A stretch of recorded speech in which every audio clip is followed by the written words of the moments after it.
plan tells you where you're going. Life shows you who you are. Welcome back to the TrailBLAZER pod. I'm your host Faye, and each week I bring you stories of Jewish women who are paving bold paths. This week's guest is AI strategist and educator Hadas Frank. She was told as a child not to expect much of herself. She had a plan. Then she married an American at 19, moved to a new country, and taught herself AI from scratch, all while waiting for her work permit. Let's dive in. Oh, and hit follow on Spotify. You don't want to miss what's coming. Hadas, welcome to the TrailBLAZER pod. Thank you so much for being here. How are you? I'm good. Thank you for having me. I'm excited because the last time I saw you, you were giving a workshop on AI, but now I get to really understand your story and how you got to doing it and your background. So I'm excited to really get into it. Let's start from the beginning. Take me back to you grew up in Israel, right? What Yes. was little Hadas life like? What was life back then like for you? So I would take it from like the business and the education side. So little Adas was very dedicated to succeed in life. I actually in third grade, I was I'm not sure how you say it in English, but basically I was diagnosed with challenging of studying. Like basically it Oh. would take me time to learn how to read and stuff Mm. like that. And she was the figure in my life that was like, no, she will succeed, she's gonna do well. Wow. Because I remember that when they do to you those tests, one of like you can call them doctors said, I wouldn't expect if she will get like average of 60, like Mm. don't try too hard, like she Mm. really have hard time. And my mom just didn't accept it, and Wow. I used to study a lot, like after school programs. I used to go when I would be like a third grade for Hebrew classes after school to read better, understand Wow. better. Same with English, and just generally to get as much help as I can. So my after school hours was always filled up with a lot of Mm. try to catch up. Mm. Thanks to my mom, push me and, not willing to give up. Mm. And I always wanted to succeed. And also my mom, part of the vision she pushed me through and taught me and everything is like, nobody can tell you differently. If you Mm. want to succeed, if you want to do X and Y, you can do it. And that's something I really grow up Yeah. into. But I will say from a business side, a lot of people still with the old fashioned thinking style. What is that in my eyes? My perspective is that, you need to you study very, very hard. You need to get the highest grades, Mm-hmm. and then you will get the best job. And that's how you succeed in Right. life. And that's the path I was raised on. Mm. And over time, I realized grades and Mm. getting a job does have nothing to do with each Right. other, and it's not really leading you to necessarily succeed in life. Depend how you identifying success. Right. But generally as a young Adas, young me, I will study a lot. Like I will study almost 2 weeks before exams Wow. to make sure I get 90 plus. I will go to after school programs. I was part of Tel Aviv University program. So you will go and try to get credits for a Mm. diploma while you're still in high school. So the program I was part of called Noir Shocher Mada. It was lovely. Mm. Usually like at 10th grade, something like that, it's not something common that the Right. person does. And to have like from 8 in the morning to 8 in the night, Oh my a gosh. whole schedule of learning, it's not easy. So this is like me. I was very like Wow. into studying, reading, but I want to take that moment and say like thanks to my mom really pushing me and really not giving up. Like I was really able to Mm. get to the place I am today.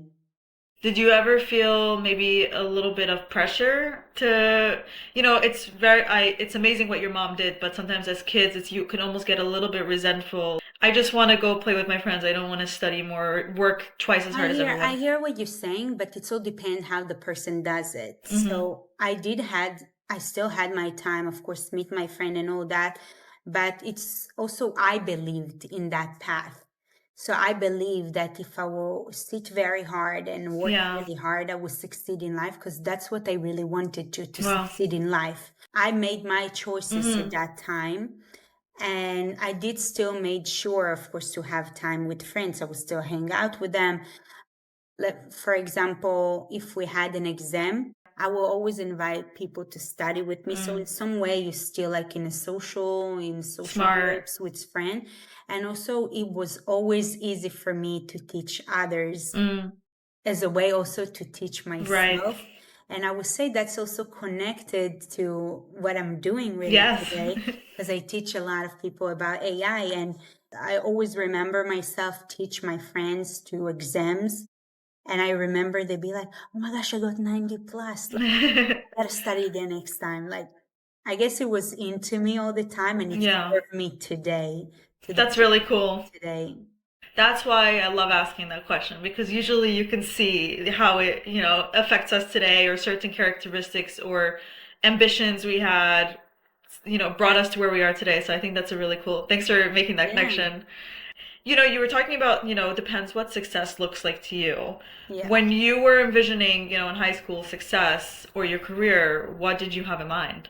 So at high school, in that time, I translated success as getting the best job, getting like a good salary, and like 9 to 5 style. Towards the end of my high school, I was start to get into a little bit the startup world, like doing something my own.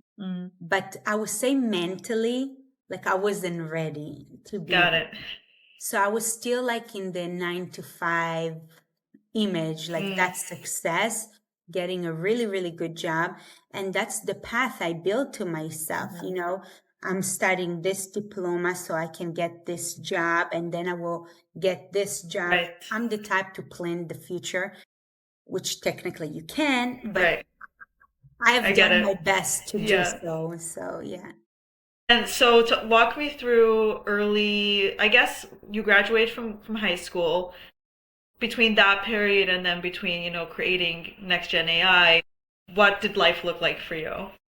So, when I finished high school, it was still like COVID time. So it was like, I would say you had more free time to think and reflect on things. But I started national service at that time at the Ministry of Defense, which was part of my, I would say, business plan at that Oh, time. smart. Yeah, so for me, I went according my plan, everything looks great. But in the middle of 12th grade, I met my husband. My husband is American, born and raised here in New York. And with him, stuff changed. Like I would say, he opened a lot my mind. And then when we got married, which is, I was 19, when I Wow. got married, stuff changed basically. And it was a lot for me because I'm the type that, I have a plan. Yeah. So changes can be like, okay, how do I handle those changes? Right. What's the plan B? And when we got married, we decided we move here.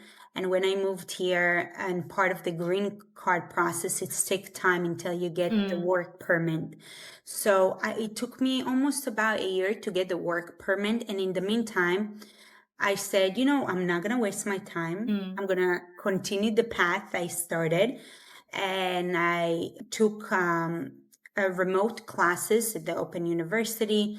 I studied my bachelor degree there, but I did a double measuring. So it's the history of Middle East, political science, and international relations. So it's very like political Yeah. type of diploma. I was like, wait, what I'm doing? Like the plan have changed. Yeah. And my career path was like more working for the government, at least in the beginning. And it was some issue for me also to work for the Israeli government here in the US because I have dual citizenship Right. and I cannot do that. So it's made me to think, okay, I don't know what I would do with my life. Like everything changed. So I had to start to think, to make plan B, make some research, take courses, read, or something like that just occupied myself in the free time that I had until I got the work permit. So Yeah. I had for about a year to do really like homework, you know. So at that year, I was discovering more the entrepreneurship world because there is a lot of tech events here and conferences. And Right. I'm like, come on, I'm in the big America. Like I have to succeed if I'm here. Like Mm. it's must to happen. No way I came here for nothing. Right. So I definitely try to use my time as best as I can. So I read a lot of books. The first book I read, which really changed my mindset, it was the famous book of Rich Dad, Poor Dad. And that's, I feel like, where my journey started. Interesting. And through the Rich Dad, Poor Dad book, I learned about like investing. Mm. Before that, I was familiar with saving, not Mm. investing. Good distinction. Yes. Yeah. So my husband, family, they are more like, especially the grandfather, more knowledgeable when it's come to investing. He's a genius guy in my eyes. He's like, when it's come to math and all those stuff, he's like the Mm. smartest guy I know. Wow. So I was like, I will call him, ask him, and talk to him about that. And then he told me about investing, and he made me like a whole presentation about investing and what is that. In the beginning, I thought investing is like gambling. So I was really, really scared. I was like, are you sure it's not like Yeah. gambling your money? Yeah. It's like it also sounds like you're saying you like plans like type A, and investing almost sounds very risky, right? Yes, definitely. Also, like it was working on myself as a Right, person right. coming here. Yeah. So it took me also time to shift the mindset from gambling to actually investing, that So it's not interesting. gambling. So I had a lot of self work at that year and also like open my mind. And through investing, that's how I end up with my journey to the AI field and my business. Wow. So the way I learned with investing the money, I basically will read every day more in the technical sector. All my life, I love technology. Mm. I was in technology programs, but I never found myself in that specific Mm. world because I felt like it's very like math, 1 + 1 = 2. It's Right. very like Yes. straight. I did like I would say in the technical world that when a code didn't work and then it's work, you get like that excitement and Like a you can rush. go to sleep until Yeah. you didn't solve the problem. Yeah. Like I like that, but I looked for a little bit more than that. Mm. So back to the investing, my husband, grandfather will always say, invest only in something you're familiar with. Mm. So something I'm familiar with, it's more the technology world, the Right. technical world. So I will read more the news that relevant to the tech side, like Meta, Apple, Microsoft, all those Right. news. So my morning coffee was like opening the morning, scrolling out finance, see what school stuff came up. And that will be literally almost my routine for a year, every morning, opening my morning with Yahoo Finance. Wow. And one of the days they came with an article about new technology, generative AI, and the startup, ChatGPT, and they had like a link. And I remember reading about that, and it was so fascinating the way they describe it. And when I tested, I was like, I'm getting my answer right here, right now. Wow. It's not like Google, when you search something and you have to click individually. Like, it's like you get your needs served at that Right. moment. Again, of course, the AI today and what was 3 years ago, it's totally different. Yeah. But still, at that moment, also as a student in that time, that was like, oh my God, this is amazing. Yeah. And I remember I called my family. I'm like, you don't understand. There was like an article here about like ChatGPT or something like that. When it's come to Israel, you guys have to try it. Like I'm telling you, like I can't even describe it. This is so cool. Like I didn't even have the words to really Right. describe it. Yeah. And I remember I will play so much with this, try to figure out what more cool things I can do, Well, read more about it. Over time, I took some side courses. I started with Facebook writing in Hebrew about what I've learned, cool features, new things that came out.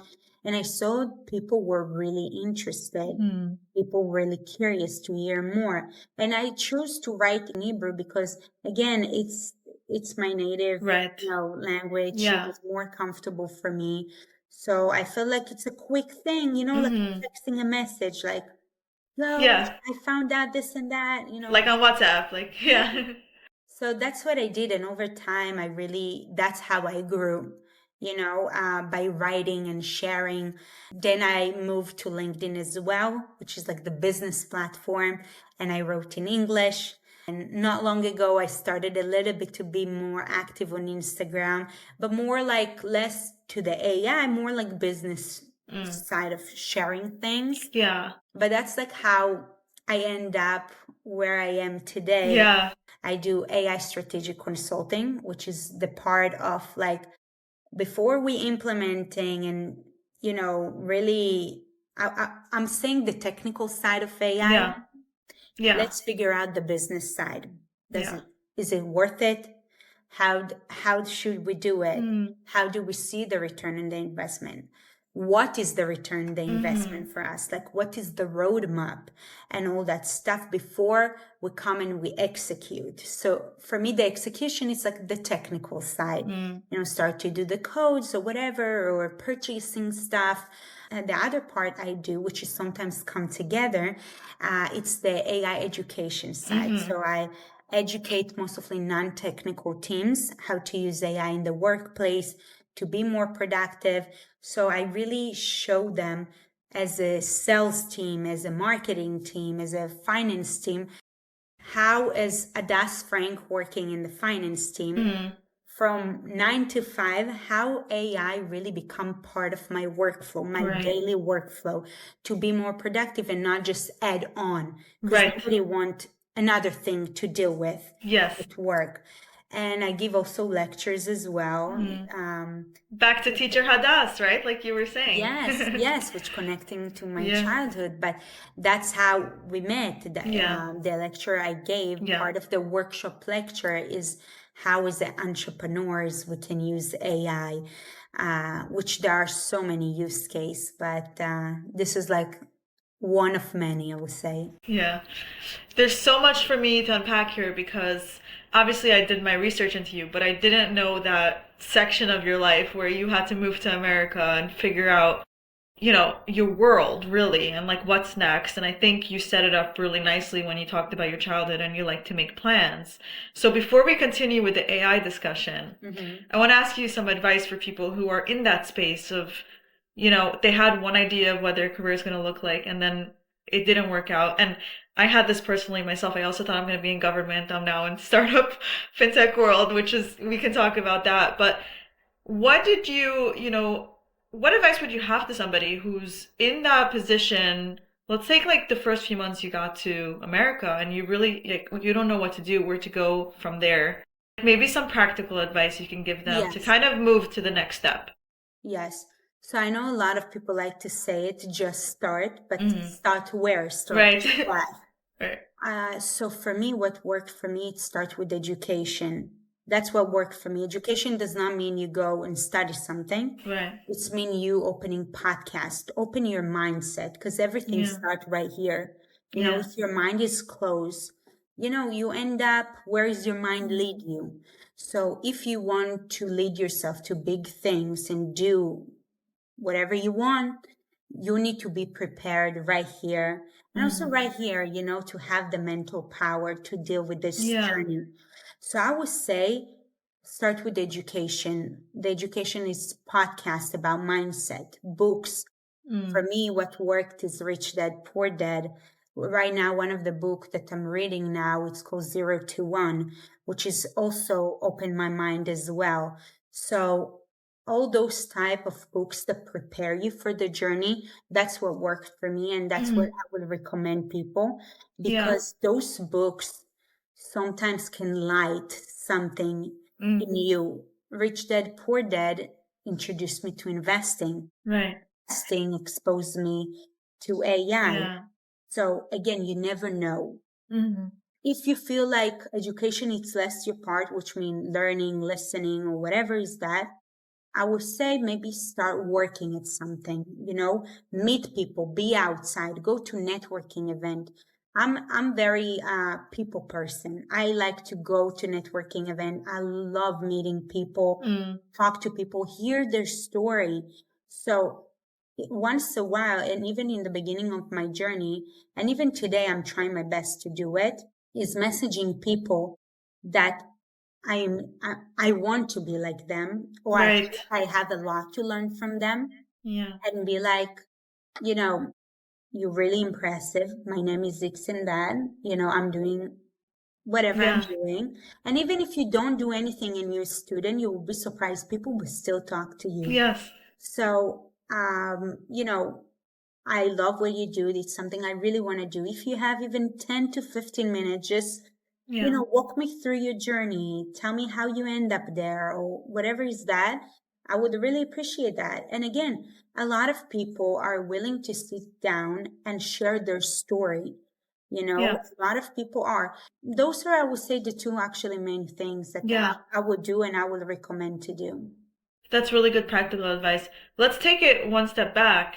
How do you let go of the idea you had in your mind about where you're going to end up? It's almost like you have to, it's like almost like you have to bury it almost, or like mourn Yes. it and let it go. Like, what did you do to help you with that? So I would say time heals everything, it takes time. It's not coming right away. It's definitely, I had to work on myself very hard. Mm-hmm. It wasn't easy for me to start the business. I was so scared. And everyone like tell you, just do it, just Yeah. jump. And I'm like, what do you mean jump? Like, I'm so scared, Yeah.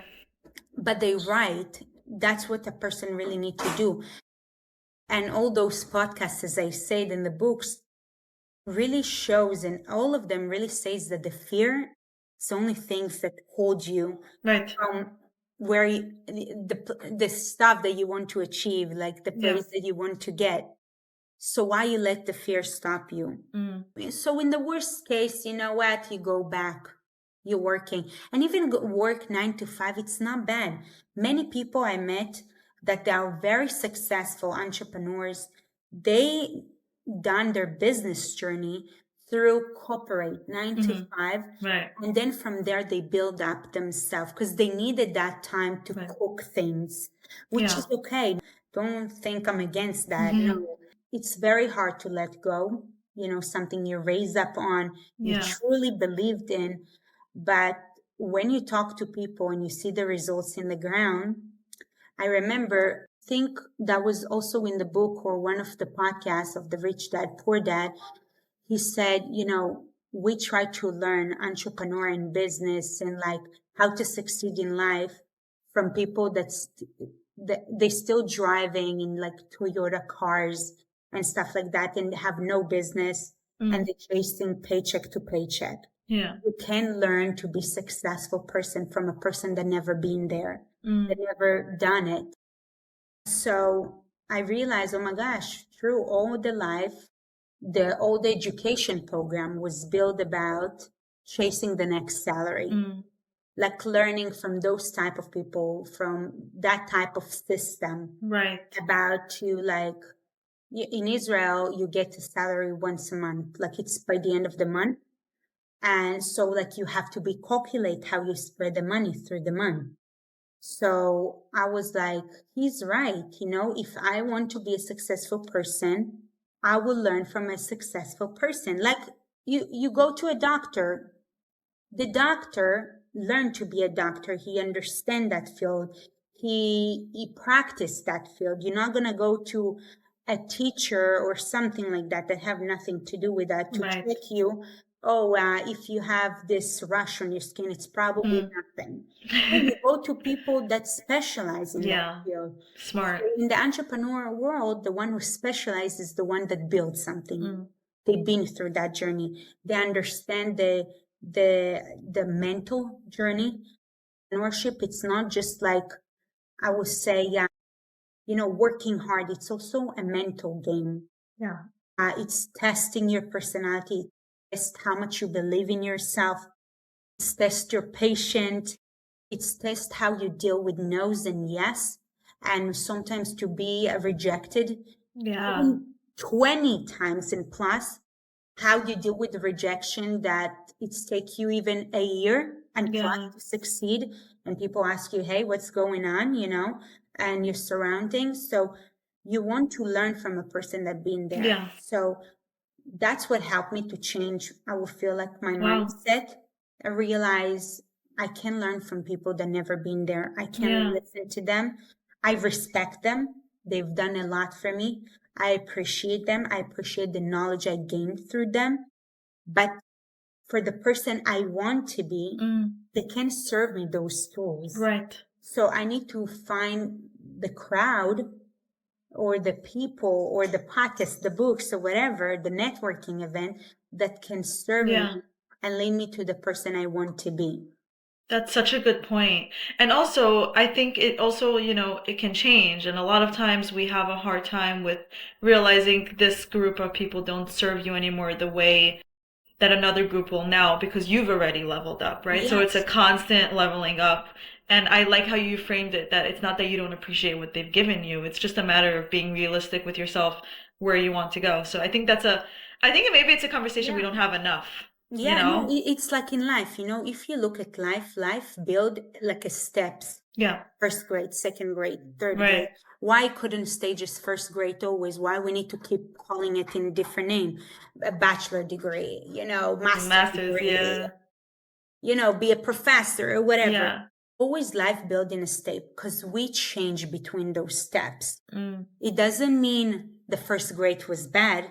It doesn't mean I didn't learn anything in first grade, but it's mean I stepped up. Yeah. I need now to gain more knowledge because my life, this surrounding around me have changed. Yeah. Our brain develop more. We see stuff differently. So same here, we're getting involved. Some people, again, as I said, we're all different people. We have different personality. Otherwise, the world would be boring. Yes. We all involved in a different way, in different directions. So the needs that each of us need is totally different.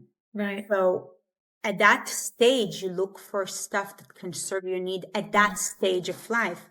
Maybe 5 years from now, I need a totally different podcast and surrounding around myself, Yes. But 100%. again, that's life. And again, it's very important for me to mention, it's not like none of us appreciate. Right. That's an important part. Number 1 and 2.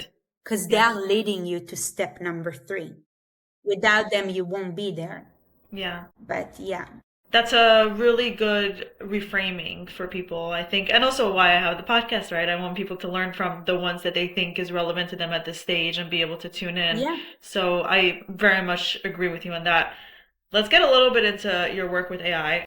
Obsessed with AI. I use Lovable, I use Claude Cowork, I'm learning how to make sure, like you're saying, that it's not adding work to my day, it's actually making me more efficient.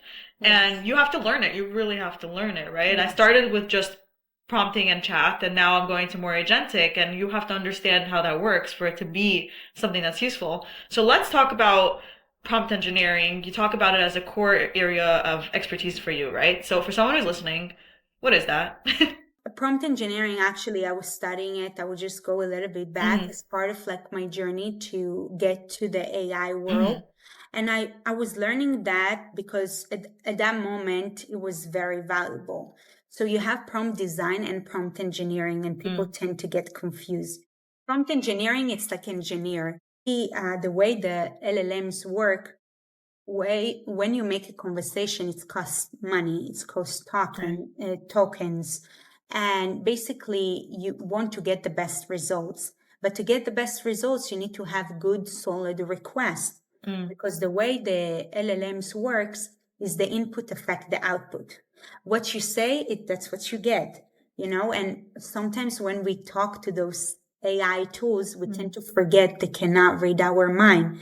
Like, come on, you're supposed to understand me. Like, that's what I want. But they don't know. Right. So if you don't give the context, maybe even example of how you want the results and the output to look like, you can get maybe disappointed results. And many times we like, oh my gosh, I need to keep fixing it. I need to keep editing. And instead of being more productive and efficient, you end up wasting more of your time. So part of prompt engineering, let's make sure I get good results, but for less amount of money. Because in the past, the mindset was the longest prompt I will have, the better results I have. Why? Because I put as much information, context, example, everything. But then when a company or organization or whoever want to use those API for tokens and all that stuff, and when you write a long prompt, it's wasting sometimes money. And the prompt engineering concept is how to get good results and not waste much money. Like you can write a short, efficient prompt and get a good result for less amount of money. That's like the concept I would say, at least the way I view it for prompt engineering. Now, prompt design, it's more like designing a prompt, like writing, designing. It's how you phrase stuff, how you say things. So it's less more on the technical side. So in the beginning, there was like a lot of focus of prompt engineering, and I did want to learn it. But today I have to say I'm more into like the prompt design, like how you play with different words, get you different results. Right. You learn also how to be more vocal about your needs. So, and what exactly you want. Because sometimes you know everything here and it's hard to translate it to writing. Good point. So I would say AI teach us to translate our thoughts, our idea, our vision to writing, which is a skill that I think we didn't have that much before, because we would have done the things by ourselves, so everything was here. But now if we want any assisting with any AI tools, we have to be more vocalized about it. We have to write, describe, really like paint a picture of the image, what's in our head, which is not easy to do it. Yeah, that's so interesting. The creative side of AI, like AI creativity, all the videos, images, all that, especially in that field, they have to have the skill to translate their thoughts and whatever they vision and they see to writing, because it's angles, it's colors, it's shades, it's lighting, it's everything. It's like the smallest details that you never thought that you need to describe. So interesting. Can you give us like a very short, simple example of what would be a good prompt versus a bad prompt? I can give you like a formula, like example right now. It's like very tough to think, but I would say the formula, it's very simple. I like to say, make sure you answer the W questions. Why, where, for who, you know, like use it for, especially in the work field. There is prompt, of course, for the creative side. That is a little bit different. But for work, if we focus on work, because that's my main field, it's like, make sure you answer those questions. Who is it for? This email, for example. Because if it's a colleague or if it's a manager, it's written in a different style. What is it for? If is it for booking a meeting, or if it's submit a report, the way you would draft the email will be, again, slightly different. Also, write contacts. That's basically those W questions help you fill up those context window. And I would say one of the prompt techniques that I really like, that today the LLMs can really help you with. Today you don't need to be an expert in prompting, writing the instructions. Prompts is basically a set of instructions. You don't have to be genius to do that or studied it, whatever. Today, most of the AI tools can ask you questions to help you fill that prompt. If you don't know what to write, just say, listen, I'm trying to do X and Y. Give me a list of questions that will give you all the context and information to deliver X and Y job or So whatever. smart. Yeah. So the AI tools know what they're missing or they need to get to that goal. Okay, so you can use the AI tools to write for you the prompts, edit for you the prompts, act like a prompt engineer to fix X and Y prompts. Wow. Let's take somebody who's never used AI in their life. I'm not sure where they've been, but they've never used it. Can you give a quick summary of the differences between ChatGPT, Claude, Gemini? Let's use those for now. Like, which one should they start with? Okay, let me start with separate between them. ChatGPT, it's really to go-to tool. It's become like one of the tools that try to be everything and everywhere in our life. So ChatGPT, it's really good for, I would say, for maybe managing your project, writing stuff, all those things. Gemini is really good with coding. It's, I would say, mostly for people that want to code, creating image. ChatGPT can do that as well, but Gemini like do it in pretty high level, in my opinion. And Claude, for me, it's like to go to tool. It's become the AI tool, at least for now, for 2026, for work, for coding, for everything. When it's come, especially in your workplace, it's become Claude. If you're now a beginner, I would say start with ChatGPT, because ChatGPT, it's more like part of our daily life.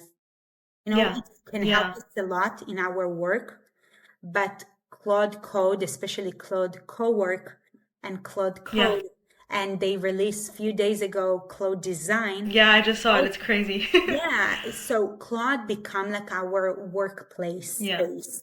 Yeah. So if you are first-time user, start with ChatGPT. Whether even write a birthday wishes, funny memes, summarize things, translating things, or whatever that, ChatGPT is a great starting point. And then I would say move when you're more ready and you want to integrate it to the workplace to Claude. Yeah. Gemini, it's like in the middle. Gemini is really good in writing, making market research, but it's still like a between tool, I would say. Right. I agree. So I would say ChatGPT, Gemini, and then end up in Claude. But again, stuff like that can change. Right. So there is a lot of competition between those companies. Today, Claude is one of the best tools. But before that, Gemini was one of the best tools. Right. And before that, ChatGPT. And maybe tomorrow, ChatGPT become, Right. they will have ChatGPT co-working space and ChatGPT code work or whatever, you know.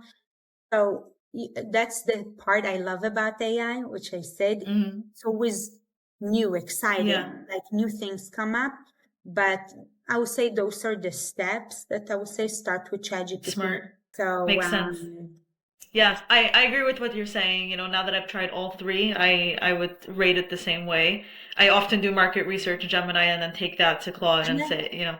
Sometimes you jump between. Yeah, I always jump between all three. Yeah, someone said that to me, and I don't remember who, but like that's something I like to repeat. You know, you don't marry to those tools. Right. You know, no loyalty. I mean, yes. Yeah.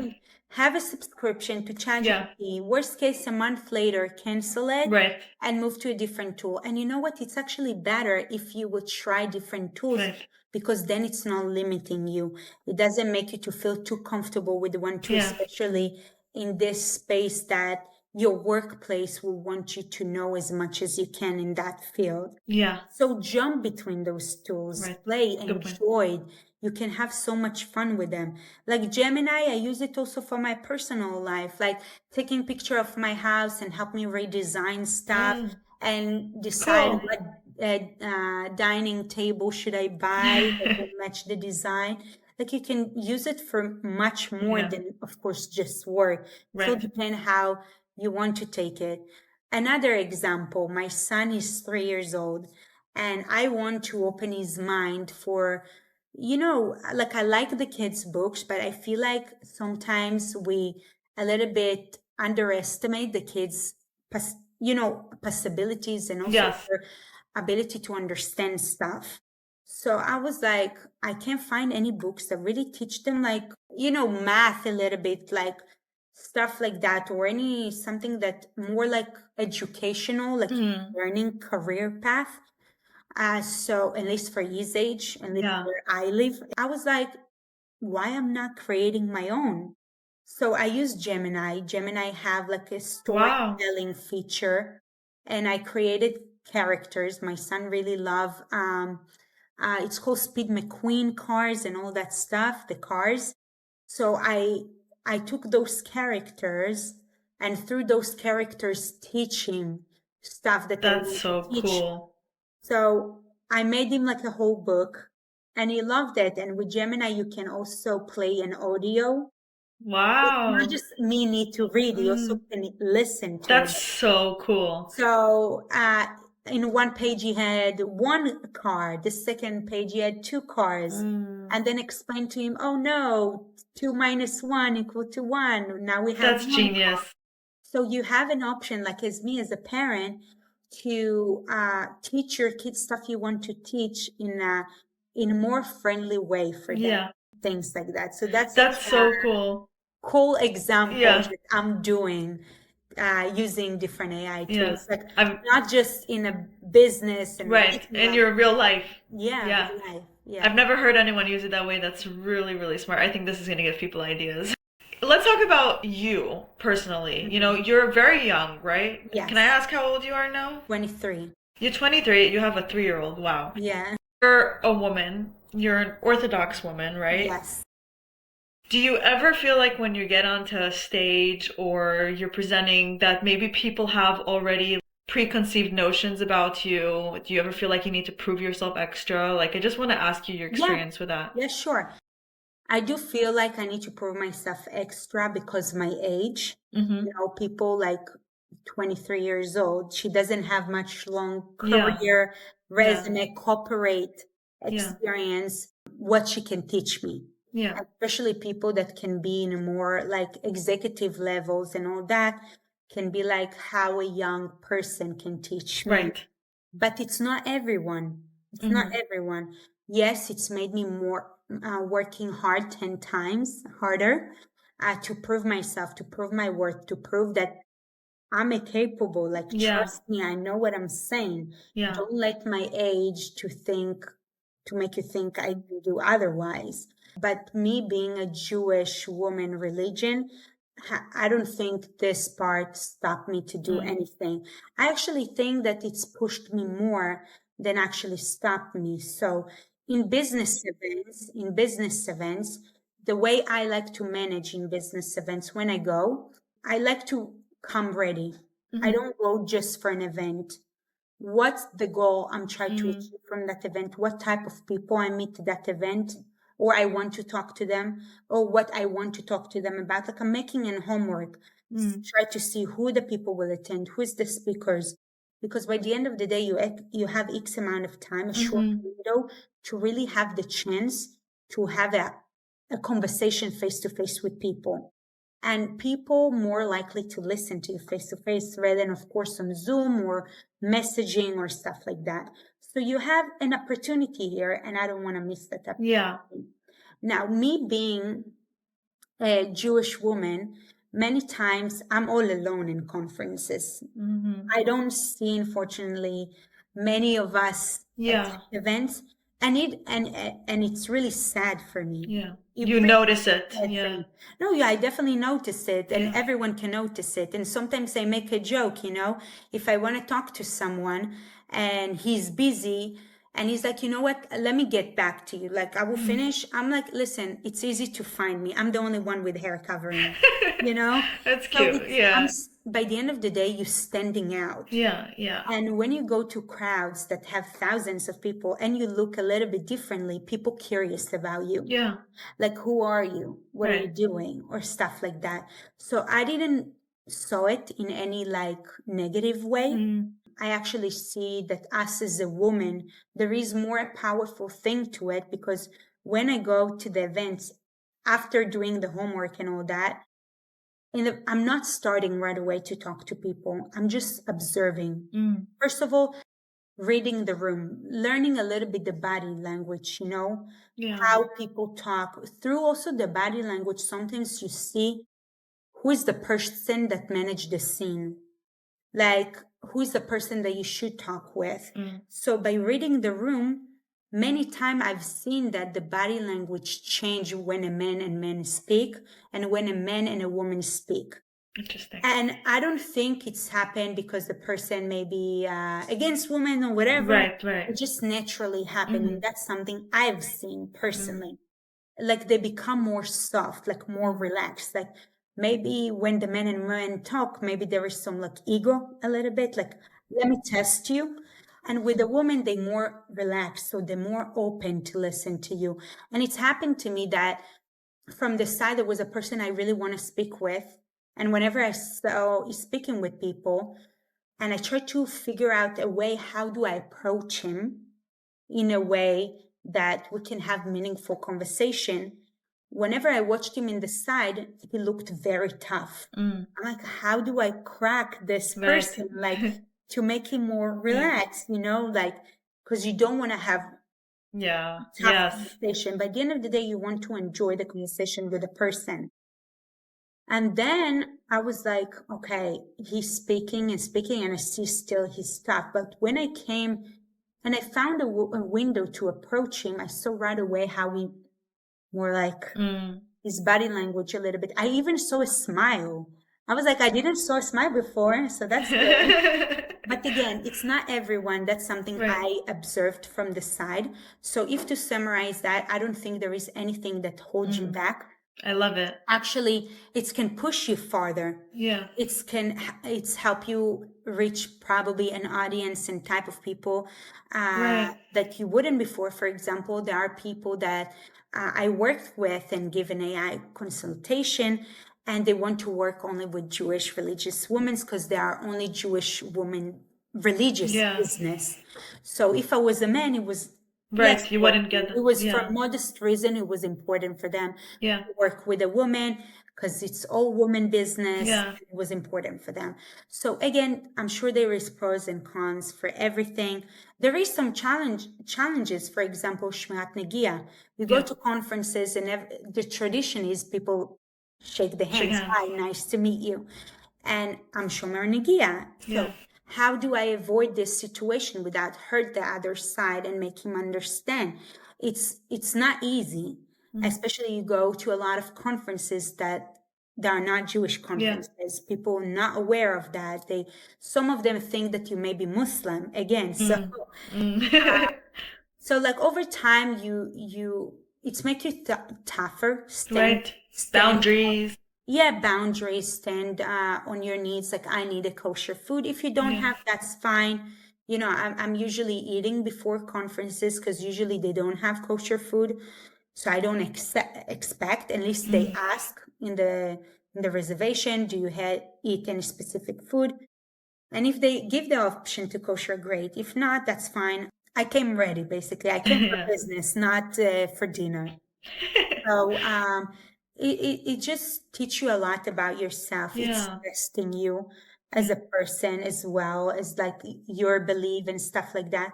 But my experience so far, as I said, it just was good. Thank God. Like so far, I think it's powered me rather than, stopped me or anything like that. The only thing that I would say that sucks a little bit, which is not again, because everyone needs Shabbat to rest, is that there were big conferences and big stuff I really wished I could attend on Saturday or Friday night. But you know what? There will be many more. And so far, it didn't damage me or hurt me or my business not to attend this event. So it's fine. Yeah. I'm so happy I asked that question because it's so beautiful how you view those things as, like you're saying, it powers you. It doesn't hold you back from anything. I would say it's a lot of point of view, how you view it. Right. You have to stay positive, especially to be an entrepreneur. You have to. 100%. Otherwise, people give you thousands reasons why to be negative. Definitely. That's such a good point. Yeah. Hadas, it's so, I mean, I'd love to talk to you for hours, but the thing that I took away from this conversation is, we're talking about AI and your work is AI, but really the most interesting thing to me about this conversation was the human part of it, your story and your journey and how you got there and the resilience and having to figure out plan B maybe multiple times. And it's just interesting that even though things are becoming more AI and more AI, what really connects us is the human part of it. So I think that's what I took away from this conversation. So thank you so much for joining me and sharing, that part of you to maybe explain, the AI part of you. But I Yeah. really appreciate it. Thank No, you so thank much. you for giving me this platform to share my stories. I appreciate it. Absolutely.